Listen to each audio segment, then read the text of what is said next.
누가복음 말씀입니다. 누가복음 13장 6절에서 9절 말씀입니다. 누가복음 16장 6절에서 9절 말씀. 우리 짧은 말씀이니까요, 한 목소리로 함께 봉독하도록 하겠습니다. 시작. 이에 비유로 말씀하시되 한 사람이 포도 안에 무화과 나무를 심은 것이 있더니 와서 그 열매를 구하였으나 얻지 못한지라. 포도원 지기에게 이르되 내가 3년에 와서 이 무화과 나무에서 열매를 구하되 얻지 못하니 찍어버리라. 어찌 땅만 버리겠다 하겠느냐. 대답하여 이르되 주인이여 금년에도 그대로 두소서. 내가 두루 파고 거름을 주리니 이후에 만일 열매가 열면 좋거니와 그렇지 않으면 찍어버리소서 하였다 하시니라. 아멘. 2002년도가 이제 몇 주 안 남았어요. 그렇죠? 벌써 오늘을 빼고 3주 남았습니다. 2002년도. 네. 네. 제가 갑자기 이런 얘기해서 미안한데 그 월드컵을 봤잖아요. 여기서 3번 다 봤거든요. 그래서 막 응원을 하다가 2002년도엔 더 뜨겁게 응원했다고 제가 그랬어요. 네, 받아들이는 친구들이 아무도 없었어요. 네, 그때 태어나지 않은 친구들과 그때 배밀이 하던 현수란다. 누구였지? 우재. 제가 격세지감을 느꼈습니다, 진짜. 마음은 나도 20대인데 다르구나. 네, 그랬습니다. 어쨌든 중요한 건 2022년도입니다. 2022년도가 이제 얼마 남지 않았는데 다음 주는 우리가 이제 형제의 날, 자매의 날 해서 예배를 물론 2시에는 모이지만 금방 이제 흩어질 거예요. 그래서 말씀을 나누기는 좀 어려울 것 같고, 또 25일은 또 성탄 주일이잖아요. 그래서 그때는 또 11시에 우리가 전체 예배를 드리기 때문에 그때는 뭐 청년부 모임은 있지만 따로 이렇게 예배는 드리지 않습니다. 그래서 말씀을 나눌 기회가 오늘하고 17일인데 그래서 오늘 좀 이른감이 있긴 하지만 한 해를 좀 정리하면서 또 새해를 어떻게 우리가 기대하며 가야 될 것인가에 대해서 여러분과 잠시 한번 나눠봤으면 좋겠습니다. 오늘 말씀을 잠깐 본문 배경을 좀 설명드리면 6절에서 9절 오늘 이 말씀은요, 예수님께서 비유로 하신 말씀이에요.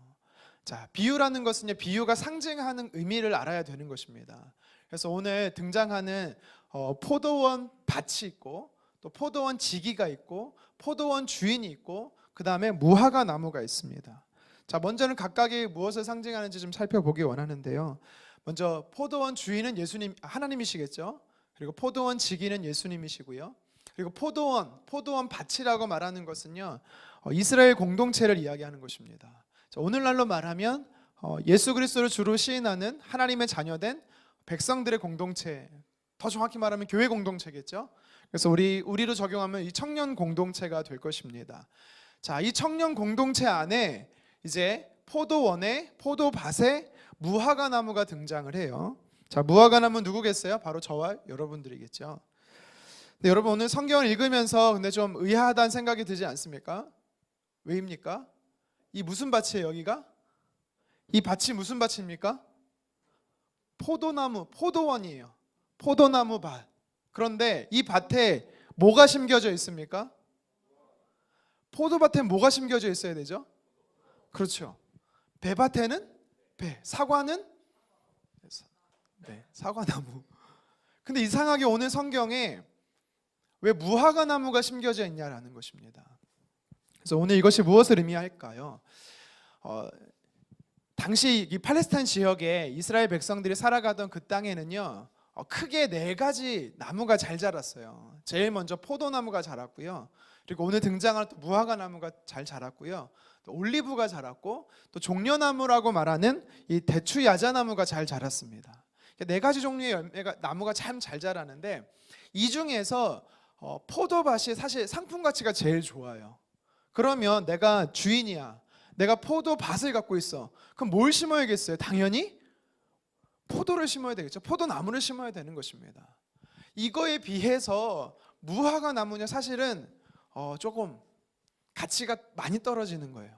좀 많이 떨어져요, 가치가. 그러니까 당연히 사람들이 이게 무화과 나무 밭도 아니고 포도밭임에도 불구하고 무화과 나무가 심겨져 있는 것 때문에 의아할 것입니다.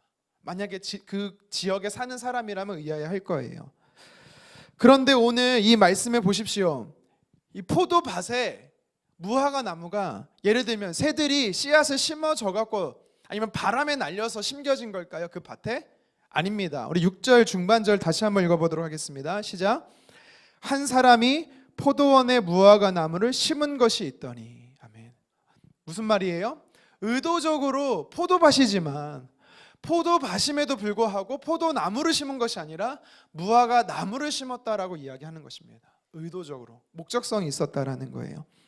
여러분, 이것이 오늘 첫 번째로 이 말씀이, 이 비유가, 예수님이 하신 이 비유가 저와 여러분에게 주는 메시지예요. 무슨 메시지냐면, 분명히 포도밭이 공동체라고 말했습니다. 교회 공동체라고 이야기했어요. 교회 공동체에는 어떤 사람이 모여들어야 할까요? 하나님 나라라고 말하고 하나님이 통치하신다라고 말하는 거룩한 공동체에는요, 상품 가치가 있는 사람들이 와야 되는 게 정상이겠죠. 그렇죠? 한번 옆 사람을 보세요. 어떠십니까? 가치가 최고입니까? 최고입니까? 네. 물론 여러분들, 제가 볼 땐 한 사람 한 사람 다 포도밭에 포도나무 같은 존귀한 하나님의 자녀들 맞습니다. 그런데 실상은 오늘 성경이 예수님 비유를 통해서 저와 여러분들이 어떤 존재라고 말해요? 무화과 나무라는 거예요. 무화과 나무. 그러니까 상식적으로 생각하면은 이 공동체에 심겨지기에는 적절하지 않고 어울리지 않는 사람들이라는 거예요. 한번 쭉 보세요. 네, 저 빼고 다. 네, 농담입니다. 여러분, 이것이 무엇을 의미하는 걸까요? 이것만 가지고도 설교할 수 있어요, 사실은. 여러분, 우리가 생각할 때 건강한 사람, 똑똑한 사람, 학벌 좋은 사람, 취업 잘 된 사람, 또 청년이니까 연애하는 사람, 이런 사람들만 교회 오면 될 것 같죠? 저 같은 사람 아니라는 거예요. 아니라는 거.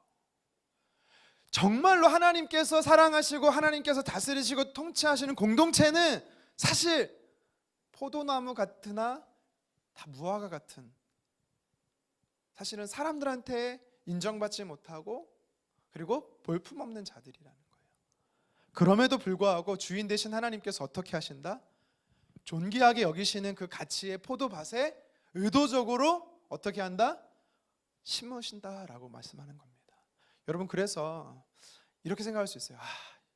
이 사람만 없으면 우리 공동체 잘 될 텐데. 얘만 없으면 진짜. 이 선배만 없으면, 이 형님만 없으면, 이 형, 누나, 언니, 오빠 얘만 없으면 라고 생각하는, 사실 그 사람이 하나님께서 의도적으로 포도원이라고 말하는 공동체 안에 무화과 나무처럼 심어 놓으신 존재라는 거예요. 여러분, 제가 그래요. 저희가 그래요. 먼저 내가 그래요. 저와 여러분들이 사실은 예수님께서 십자가에 죽으시 않으면 우리는요, 절대로 구원받을 수 없는 연약한 자들입니다.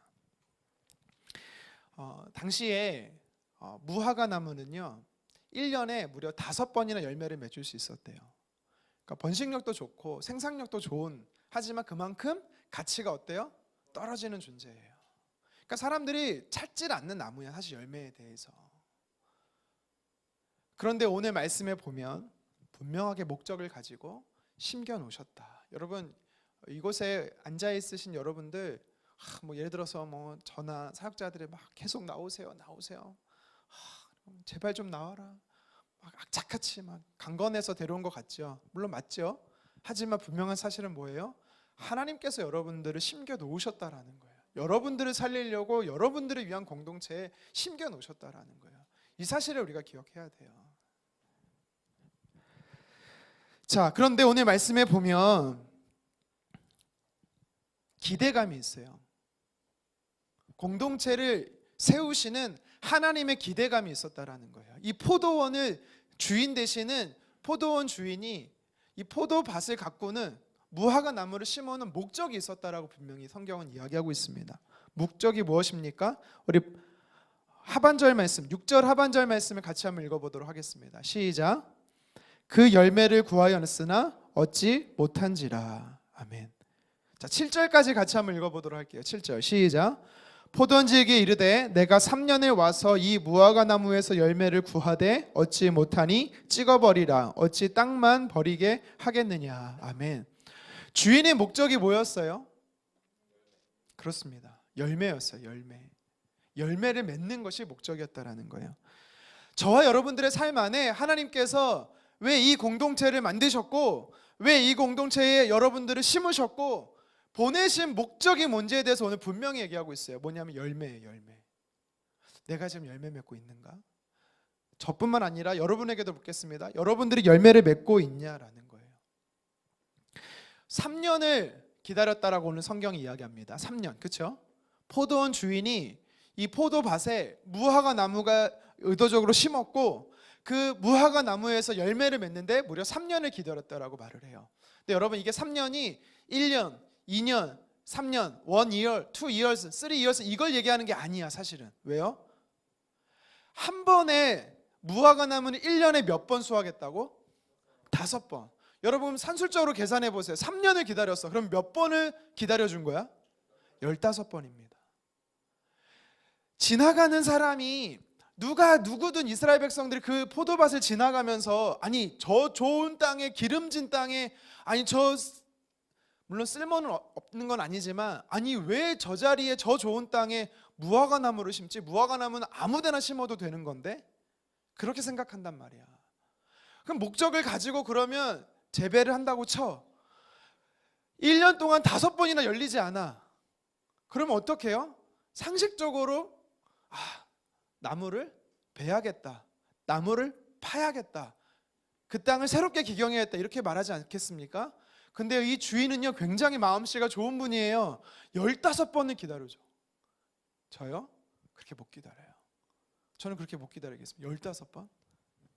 여러분 근데 이스라엘 백성들의 가나안 땅에서 처음 재배하는 나무는요 사실은요 3년이 아니에요.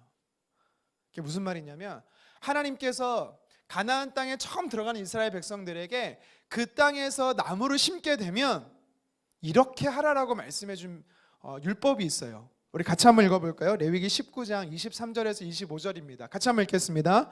너희가 그 땅에 들어가 각종 과목을 심거든 그 열매를 아직 할례받지 못한 것으로 여기되 곧 3년 동안 너희는 그것을 할례받지 못한 것으로 여겨 먹지 말 것이요 넷째에는 그 모든 과실이 거룩하니 여호와께 드려 찬송할 것이며 다섯째 해에는 그 열매를 먹을지니 그리하면 너희에게 그 소산이 풍성하리라. 나는 너희의 하나님 여호와이니라. 아멘.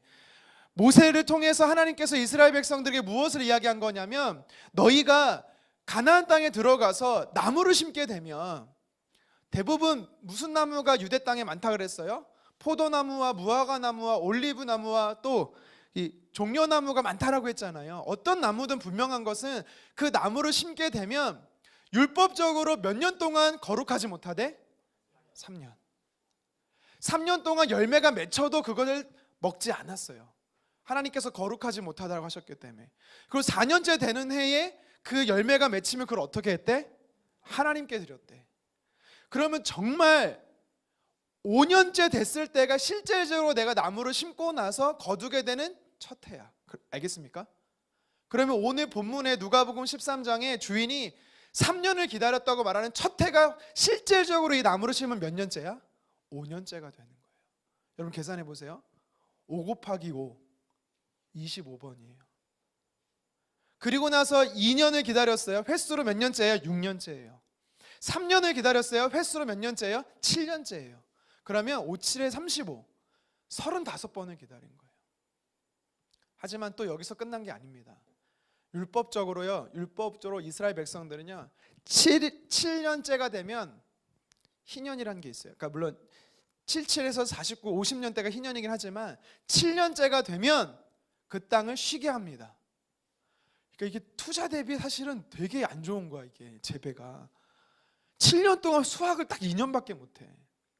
그 나무를 심었으면. 자 여러분 그렇다면 생각해 보세요.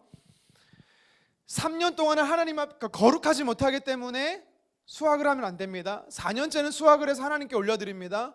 5년째 첫 수확을 했는데 열리지가 않아요. 6년째도 안 열려요. 그 다음 횟수로 7년이 되면 아무리 열렸다고 해도 7년이기 때문에 하나님 앞에 또 쉬게 해야 돼요. 그러면 여기서 주인이 3년을 기다렸다는 건 횟수로 최소 그 땅에서 8년을 기다렸다는 겁니다. 엄청난 거죠, 사실은. 그러니까 무엇을 이야기하냐면요, 주인은요, 여기 포도밭의 주인은요 정말 오래 참는다라는 거예요. 저는 이 말씀을 묵상하며 할수록 느끼는 하나님의 성품이 느끼는 게 뭐냐, 하나님은 여러분, 저와 여러분들을 그렇게 오래 참으세요. 솔직하게 말하면 저는 잘 못 참아요. 그리고 제 자신에게도 잘 못 참지만, 저는 표현을 잘 안 하지만 성도들 안에 성장하지 못하는 모습을 보면, 청년들이 여러분들이 성장하지 못하는 모습을 보면 굉장히 화가 나요. 왜 이렇게 안 자라지? 근데 하나님의 마음은 어떻다? 하나님은 오래 참으신다. 이게 하나님의 성품이세요. 오래 참으셔? 잘 됐네. 예배 좀 늦지 뭐. 막 살지 뭐. 여러분 그러지 마세요. 왜요? 오늘 하나님은 저와 여러분들의 이 악한 기질을 너무나 잘 아셔서 바로 7절에 이렇게 말씀하세요. 나무를 그만 베어야겠다. 나무를 그만 베버려야겠다. 뭐야? 하나님 40번까지는 참으시면서 58에 40번까지 참으시고 8년까지 참으셨으면서 그걸 또 이제 9년째 해서 내가 변화되려고 했는데 9년째 못 참으시네? 이렇게 말씀하시면 안 돼요. 제가 무엇을 말하냐면 하나님은 오래 참으세요. 여러분의 또 넘어지고 또 쓰러지고 또 범죄하고 또 죄짓고 육신의 연약함과 정서적인 연약함과 영적인 연약함 가운데 여러분 또 엎어지는 거 주님 아셔서 계속해서 기회를 주고 계속해서 일어나게 하시고 공동체를 내 맘대로 나갔다 들어왔다 계속해서 웰컴해 주시는 분이시지만, 분명한 사실은 주님은 7절처럼 한계를 두고 사역하세요. 한계를 두세요. 주님이 못 참으시는 게 아니고 주님은 계획이 있으세요. 그 계획 속에서 움직이시는 분이세요. 그 계획이 찰 때까지, 하나님 뜻이 찰 때까지는 오래 참으시는 분이세요. 여러분 이것을 심판대 마지막 때로 적용하면 뭐냐면, 하나님은요 무한대로 예수님의 재림을 기다리시는 것 같지 아니라는 거예요. 예수님을 다시 보내시는 것, 이 땅을 심판하는 것, 하나님은요 그 계획 속에 오래 참으신다라는 거예요. 그 계획 때가 되면 주님 심판하신다라는 거예요. 여러분 첫 번째 오늘 말씀에서 주시는 메시지가 바로 그겁니다. 뭐냐면 자격 없는 나, 부족한 나, 연약한 나. 여러분 우리 사실 겉만 보면 다 멀쩡하고 괜찮은 사람처럼 보입니다. 실상은요 우리는요 무화과 나무 같은 연약한 존재들이에요. 그런데 여러분들을 하나님의 존귀하신 공동체, 존귀하신 교회 공동체, 하나님 품 안에 우리를 일부러 심겨두셔서 자라게 하신다라는 거예요. 여러분 기억하세요. 근데 중요한 거는 왜 그렇게 하시냐고, 왜 공동체를 하나님께서 품게 하시냐고, 왜 공동체 나오게 하시냐고. 제가 어제 결혼 인도가 있어갖고 오랜만에 이렇게 한 10년 전 함께 사역했던 형제들을, 자매들을 만났는데 깜짝 놀랐어요. 제가 왜 깜짝 놀랐냐면 그 당시 제가 이제 아까 우리 전사님 얘기하듯이 전사님은 저랑 같은 세대는 아니죠. 제가 사역할 때 학생은 아니었는데, 제가 이제 우리 전사님이 사역할 때 그 앞 세대, 제가 85년생, 86년생, 84년생 데리고 사역을 했었거든요. 그때 리더도 하고 또 리더의 리더인 엘더도 하고, 그래서 막 이 자리에서 제가 엘더들을 막 설교도 시켰었어요. 청년들한테 설교도 하는 친구들인데 6명, 그러니까 저와 함께 했던 친구들이 6명이 잘 모이던 친구들이 오랜만에 몇 년 만에 자기들끼리 모였대요. 제가 모여서 야 너 어디 사냐, 어떻게 사냐 막 이러다가 그래서 그럼 넌 용인 살아? 너는 저 구로 살아? 그래, 그럼 너 오른교회 못 다니겠네. 그럼 너 어느 교회 다녀? 했더니 저 교회 안 나가는데요. 6명 중에 1명만 교회를 다니는 거예요. 너무 깜짝 놀랐어. 너 왜 이따위로 살아? 내가 막 그랬거든요. 그리고 또 어떤 한 청년이 그렇게 말해요. 목사님, 지금 같은 이 시대에 무슨 교회를 나가요? 그냥 온라인으로 예배 드려요. 저는. 굉장히 자기는 스마트한 그리스도인인 것처럼 이야기를 합니다. 너 그렇게 살아봐. 너 어떻게 되나? 제가 막말을 했어요. 왜? 우리 교회 청년이 아니니까. 막 말을 했어요. 막 말이 아니라 막 말을 했어요. 다시 교회 나가자. 정신 차려라. 이게 현실이더라고요. 이게 교회 안에 청년들의 현실이더라고요. 그럼 너무 마음이 무너지는 거야. 하나님이 우리에게 공동체를 주신 이유가 뭔데? 아니 그러면 혼자 신앙생활 할 거면 뭐하러 교회 공동체로 부르시는데? 그냥 스마트한 시대에 맞춰서 스마트하게 혼자 신앙생활 하면 되지. 그럼 주님이 굳이 포도원에 왜 무화과나무를 심어놓냐고. 그냥 길거리에 무화과나무가 그냥 널린 게 무화과나무 뿌려지게 하면 되지. 우리가 오해하지 말 것은 하나님께서요, 왜 그 공동체 안에 그 밭에 우리를 심어 두셨냐는 그 목적이 되게 중요한 거예요. 이런 목적을 잃어버리면 안 돼요. 여러분, 목적이 뭐예요? 열매를 위해서예요. 열매를 위해서. 하나님께서 저와 여러분들에게 열매를 찾으세요. 마지막 때 심판 때 여러분 심판하실 때 열매를 반드시 찾으십니다. 그럼 열매는 그 어떤 열매를 이야기할까? 오늘 두 번째로 이 성경을 가지고 여러분과 나누고 싶은 메시지가 바로 이겁니다. 어떤 그럼 열매를 내가 맺혀야 되는가? 여러분 너무 감사한 건 뭐냐면, 일단 오늘 이 말씀에 보면 주인이 이 포도원 지기에게 열매를 찾는다라고 말씀하실 때, 나는 이 나무에게 이만큼 열매를 찾는다, 나는 이 나무에게 몇 개를 찾는다, 이렇게 말씀하지 않으세요. 한 개가 되었던, 모르겠습니다. 몇 개가 열릴지는 모르겠지만 10개가 되었던 분명한 사실은 개수를 찾는 게 아니에요. 주님은 상대적인 개수를 찾는 게 아닙니다. 2달란트 받은 자와 5달란트 받은 자, 제가 한번 말씀드렸죠. 달란트 비유. 5달란트 받은 자에게 너는 왜 더 많이 달란트를 남겨야 되는데 이만큼밖에 안 남겼어? 라고 말하시는 분이 아니라니까요. 오늘 말씀도 똑같습니다. 주님은요, 열매를 찾으신다 그랬지 몇 개를 찾는다라고 말씀하지는 않으세요. 오늘 많은 열매가 있어요. 많은 열매들이 성경에서 말하고 있는 열매들이 참 많은데, 뭐 의의 열매가 있고요, 또 우리 언어 사용에 대한 열매가 있고요, 등등의 많은 열매가 있지만 오늘 두 가지만 우리가 한 좀 나눴으면 좋겠어요. 한 해를 돌아보면서 2022년도를 우리가 쭉 살아오면서 나는 정말 어떤 열매를 맺었을까? 그리고 2023년도를 이제 우리가 청년들이 달려갈 건데 2023년도에는 어떤 열매를 내가 맺어야 되는가에 대해서 여러분 좀 도전받았으면 좋겠어요. 자, 첫 번째는요, 성경이 성령의 열매를 맺으라 그래요. 성령의 열매. 자, 우리 갈라디아서 5장 22절 23절 말씀을 같이 한번 읽어보도록 하겠습니다. 시작. 오직 성령의 열매는 사랑과 희락과 화평과 오래 참음과 자비와 양성과 충성과 온유와 절제니 이 같은 것을 금지할 법이 없느니라. 아멘. 자, 성령의 열매를 성경에서는 열매를 이야기할 때 성령의 열매를 이야기하고 있습니다. 자, 이 사랑부터 시작해서 절제에 이르는 이 9가지 열매는요, 9가지를 이야기하는 게 아니라, 뭐 쉽게 말하면 약의 9가지 효능처럼, 하나의 약이 9가지 효능처럼 한 성령의 열매 하나를 이야기하는 거지만 그 안에 이 9가지가 다 담겨 있는 거예요. 더 쉽게 얘기하면 성령이 저와 여러분들에게 맺히게 하는 이 성령의 열매는 결국엔 뭐냐? 예수 그리스도께서 가지고 계신 성품이에요. 주님의 인간적인 성품이고 신성적인 성품 안에 가지고 있는, 우리가 닮을 수 있는 성품이에요. 자, 그래서 첫 번째로 제가 여러분에게 도전하는 거, 우리 공동체가 하나님께서 우리를 하나로 부르시고 한 공동체로 살아가면서 한 청년부로서 있으면서 우리는 어떤 공동체가 되어야 되는가? 예수님을 닮은 공동체가 되어야 된다는 겁니다. 다시 한번 옆 사람 보세요. 예수님 닮았습니까? 머리 긴 것 빼고.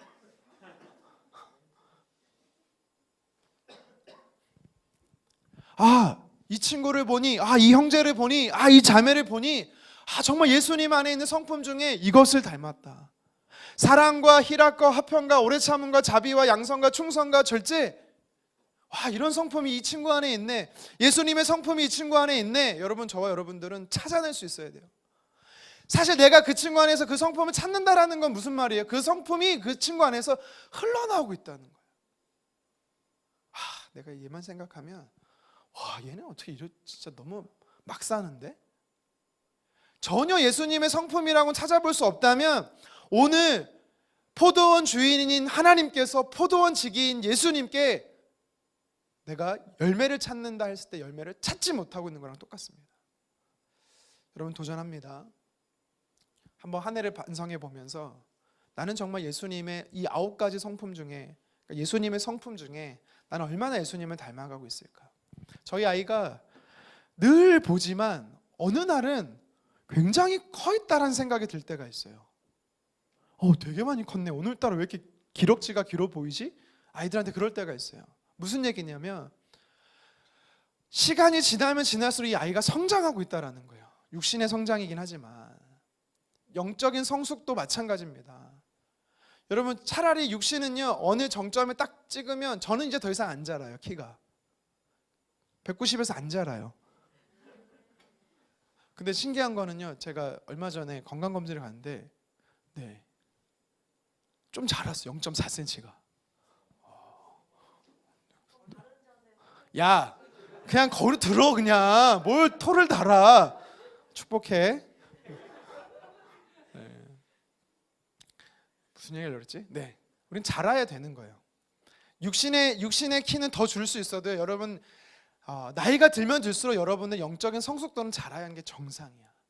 언제까지 자라야 돼? 어디까지 자라야 돼? 그리스도의 장성한 분량에 이르기까지. 예수님만큼.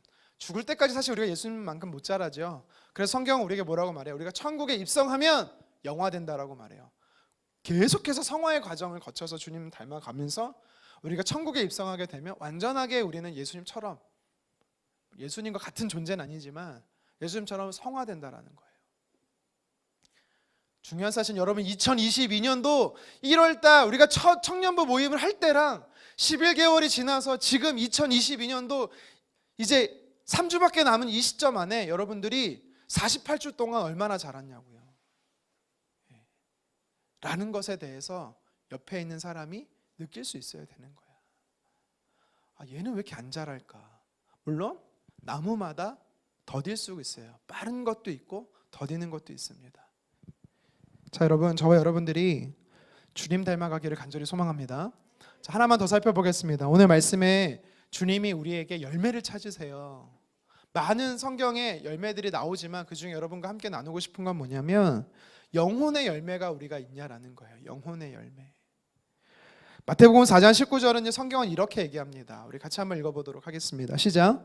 내가 너희를 사람을 낚는 어부가 되게 하리라. 예수님께서 제자를 부르실 때는 예수님께서 생각하시는 포도밭의 그 포도원에 왜 하필 그 12명을 부르셨을까? 신분적으로 제일 인기 없는 직장에 다니고 있는 친구들이 아니죠. 제자들, 사람들한테 손가락질 받는 자들, 차라리 바리새인이나 사두개인이나 아니면 율법사나 아니면 존경받는 당회원이나 그런 사람들을 불러서 존경받는 위치에 있기 때문에 그 사람들이 예수님의 제자다라고 말하면 예수님도 자연스럽게 높아지거든요.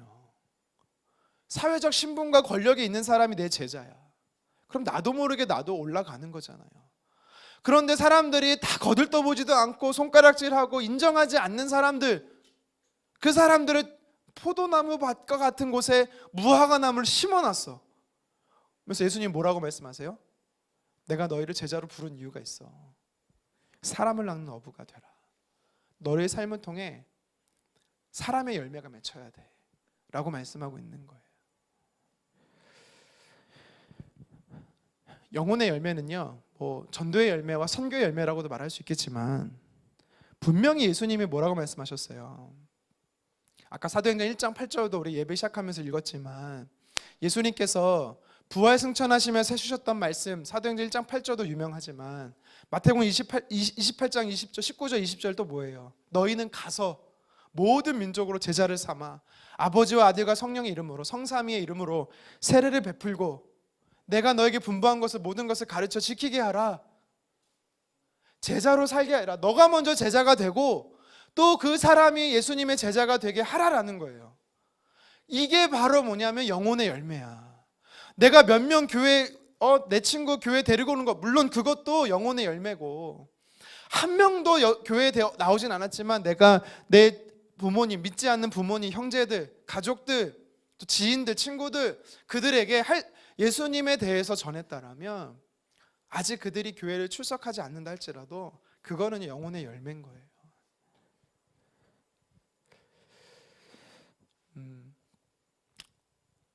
시대가 바뀌었으니 시대가 바뀌었으니 젠틀하게 전도해야 된다. 이렇게 인격적으로 전도해야 된다. 난 좀 정말 묻고 싶어. 그럼 그렇게 말하는 사람은 정말 전도하냐고. 저는요, 대학생 때만 해도 제가 그랬어요. 제가 지하철에서 전도하고, 숭실대 얘기했잖아요. 숭실대 가서 욕 엄청 먹고 전도하고, 중앙대, 서울대 가서 전도하고, 지하철 타고 가면서도 전도하고, 지하철역에서도 그 앞에서도 전도하고. 근데 그 방법이 요새는 많이 없어요. 왜냐하면 제가 생각해도 이제는 좀 바뀌긴 한 것 같아요. 막 사람들 막 있는데 귀찮게 하면 되게 신뢰가 아닌 것 같긴 해. 저도 좀 그렇게 많이 바뀌긴 했는데, 이제 제가 말씀드리고 싶은 게 뭐냐면, 그거를 비난하기에 앞서 그 방법은 어리석은 방법이야. 기타 치고 너무 시끄럽게 뭐 하는 짓이야 라고 말하는 방법 물론 이해하는데, 그렇게 비판하고 비난하는 사람에게 묻고 싶다라는 거야. 너의 삶을 통해서, 당신의 삶을 통해서 예수님을 전하는 영혼의 열매가 있습니까? 오해하지 마십시오. 제가 누구를 타겟으로 해서 비난하려고 하는 게 절대 아닙니다.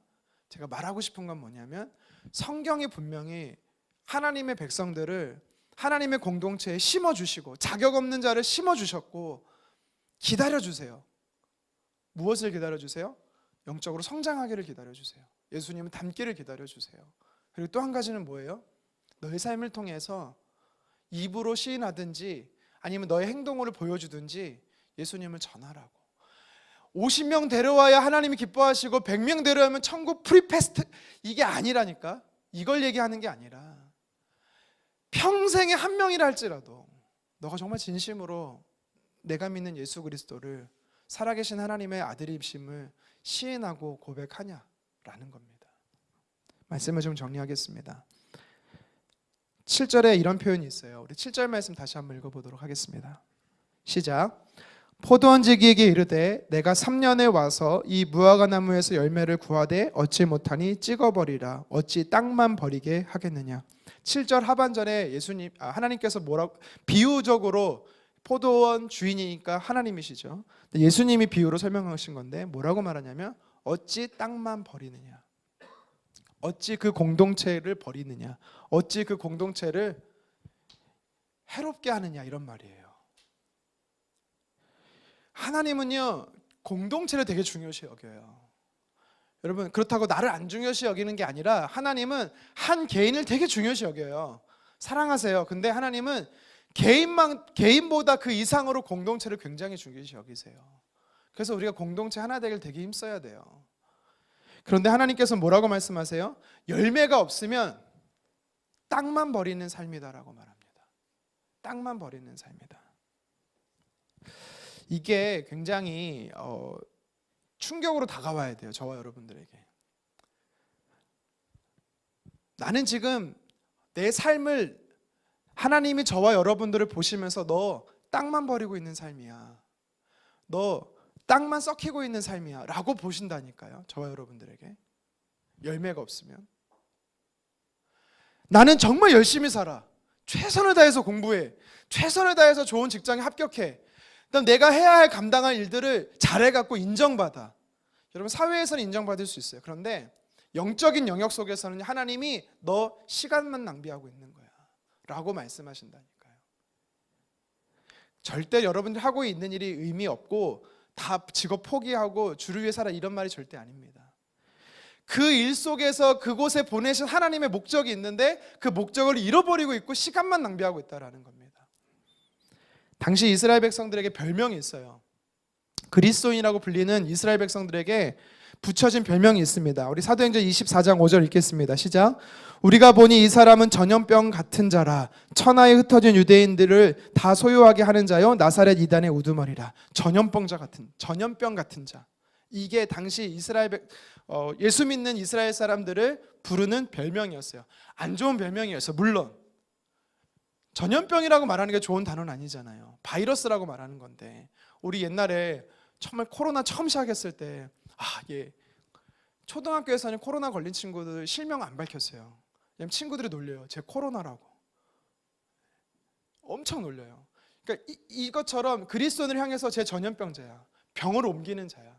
근데 그게 악한 별명이긴 했지만 그들의 사고 속에 뭐가 있었냐면 저들은 자기들이 가지고 있는 예수 그리스도에 대해서 번지게 하는 사람들이야, 확산시키는 사람들이야 라는 호칭을 받고 있었어요.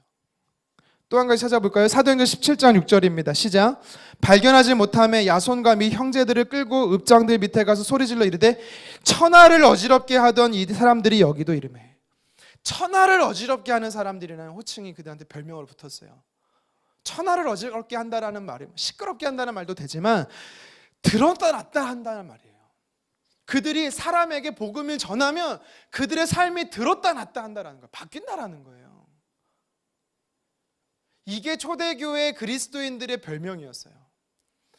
예수 그리스도의 공동체 안에 심겨진 하나님의 백성들의 모습이 뭐냐면, 열매가 뭐였냐면 예수님을 전하니까, 사실 예수 그리스도의 이름에 능력이 있는 거지 전하는 자에게 능력이 있는 게 아닙니다. 그냥 전하기만 했을 뿐인데 그들의 삶이 변화되는 것을 열매로 보게 되는 것이죠. 말씀을 정리하겠습니다. 여러분, 저와 여러분들은요, 특별히 우리 청년 공동체는 하나님께서 포도원과 같은, 포도밭과 같은 이 공동체를 하나님께서 준비시켜 주셨어요. 하나님은 더 갖고 가실 거예요. 근데 분명한 사실은 저와 여러분들이 자격 없는 사실 무화과 나무예요. 인정받지 못하고 존재 가치도 크게 없는 무화과 같은 존재예요. 그래서 사실 감사해야 돼요. 공동체로 부르신 것에 대해, 하나님의 자녀 삼아 주신 것에, 자격 없는 나 같은 자에게 하나님께서 허락하신 것에. 그리고 또 한 가지는 내 옆에, 내 앞에 정말 이런 사람들 교회 공동체 없었으면 좋겠어라는 사람 그 자체도, 그 사람도 사실 하나님이 부르신 하나님의 백성들이에요. 우린 그래서 연합해야 돼요. 하나 돼야 돼요. 그 사람이 있기에 우리는 완전해질 수 있는 거예요. 그 사람이 없으면 완전해진다는 것은요, 성경적인 게 아니에요. 자, 오늘 말씀이 우리에게 도전하는 게 있어요. 뭡니까? 2022년도 얼마나 열매를 맺히는 삶을 살았냐라는 겁니다. 반대로 2023년도, 물론 17일에 한 번 더 설교할 수 있겠지만 2023년도 우리는 무엇을 위해서 청년 공동체가 나아가야 될 것이냐라고 분명히 말하고 있습니다. 열매를 위해서요. 열매를 위해서. 무슨 열매요? 예수님을 닮기 위해서. 갈라디아서 5장 22절 23절에서 말하는 예수님의 성품을 담기 위해서 우리는 공동체가 존재해야 되는 것입니다. 공동체 안에 있을 때 여러분, 우린 예수님을 닮아갈 수 있는 겁니다. 두 번째는 무엇입니까? 공동체로 부르신 이유, 공동체 안에서 저와 여러분들을 예수님을 닮아가게 하시는 이유, 그것은 바로 사람을 낚는 어부가 되게 하시기 위해서예요. 여러분, 저는 꿈을 꾸고 있어요. 계속 기도하는 게 있어요. 뭐냐면 이 강북 지역 안에서 예수 그리스도를 모르는 청년들이 우리 공동체를 만나서 예수님을 만나고 하나님을 예배하고 예수님의 제자로 살고, 또 나아가서 그들이 예수님을 전할 수 있는 또 다른 제자를 만드는 그런 영혼의 열매를 맺히는 공동체가 되기를 꿈꾸고 있습니다. 저와 여러분들이 하나를 반성해 봤으면 좋겠습니다. 나는 정말 얼마나 주님을 닮아가고 있는가, 그리고 나는 정말 내 삶을 통해서 예수님을 자랑하고 있는가. 이 두 가지가 없으면 주님 뭐라고 하세요? 너 지금 땅만 썩히고 있는 거야, 시간만 낭비하고 있는 거야 라고 말하는 겁니다. 저와 여러분들이 하나님 보시기에 착하고 충성됐다라고 칭찬받기 원합니다.